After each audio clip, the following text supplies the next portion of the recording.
Well, as we have seen, there is one good thing about Tom not being here. We can all get a word in edgewise. Museum director, author, commissioner, Tom was so many different people, all rolled into one. And I have the unenviable task of trying to summarize not one, but two of them, TV reporter and aviator, all in 5 minutes. As I'm sure most of you know, Tom never met a camera he didn't like. An easy way to describe my two Toms is to use pictures, so I brought a few with me. In 1979, and for those 2020 people here, that was more than 30 years ago, we did a 2020 story together on Donna Summer. You do remember Donna Summer. I said to Tom, put on a suit and we'll do a stand-up at a disco in Queens. Tom said, okay.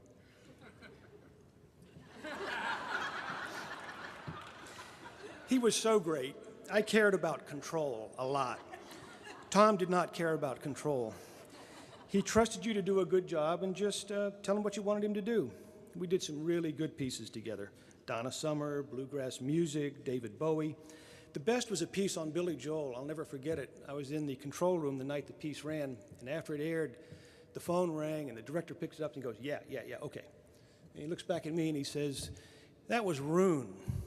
He wants all 2020 entertainment pieces to be just like that one from now on. Tom loved that phone call. The reason our stories were so good is that I figured it out. Tom was at least as interesting, if not more so, than the people we were profiling. He was such a good storyteller. All I had to do was put him in a location or opposite some public figure and just turn the camera on and let him go. Tom definitely had his own sense of style. This is his Egyptian sleep gown. I understand he had about 30 of these, but he kept losing them in the bed sheets of hotels around the world. It never really crossed his mind what people might think. This was taken in the breakfast nook of, I think it was a Days Inn in, of all places, Fort Pierce, Florida.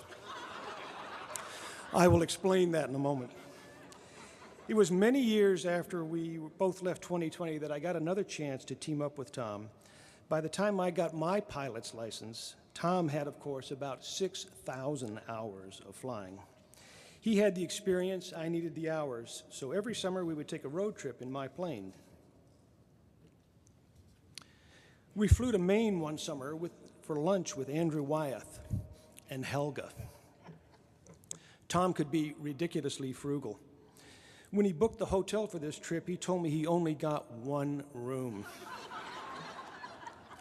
Then he said when he falls asleep, he sometimes stops breathing. But I shouldn't worry about it. I felt like Jack Bauer in 24. It was the longest night of my life. Another summer, we flew to North Carolina, which included a touch and go at airport number 1 where the Wright brothers flew. This is Tom and his beloved Kindle in the lobby of the Biltmore House Hotel in Asheville. For that trip, I booked the hotel. We got 2 rooms. So I come down the lobby that morning. I said, Tom, what are you reading? He answers me in that booming voice of his, Al Jazeera. We're in the lobby of a red state hotel, and he's reading Al Jazeera on his Kindle. The last road trip we took was just this past June. We flew to the Bahamas. We were no more than an hour into this trip when Tom yells, emergency! I'm panicked. I'm looking at every instrument. It looks fine.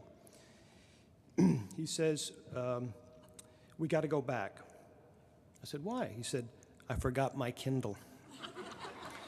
We're at 8,000 feet northwest of Philadelphia, and he wants to turn around because he left his Kindle. I said, Tom, relax. You can have mine. He says, I can have yours? I said, yes, you can have mine. He says, not just for a day, for the whole week. I said, yes, for the whole week. You remember that list of different Toms I mentioned? Author, museum director. I left one out. Baby. He could be a baby. Now, Tom absolutely loved clag. That's pilot speak for crappy weather. He loved it because instrument flying was such a challenge, and we did fly through a fair amount of clag together. But he wouldn't push it. He always knew when to stay on the ground.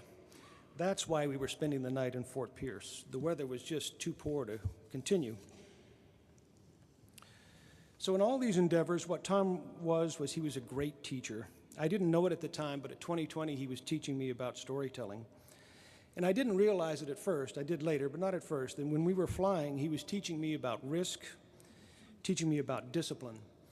It sounds corny, but he was really teaching me about life. I remember thinking after he died, now who's going to teach me these things? That's when my wife, Ann, who's very smart, she says to me, there's always a moment when the student has to become the teacher.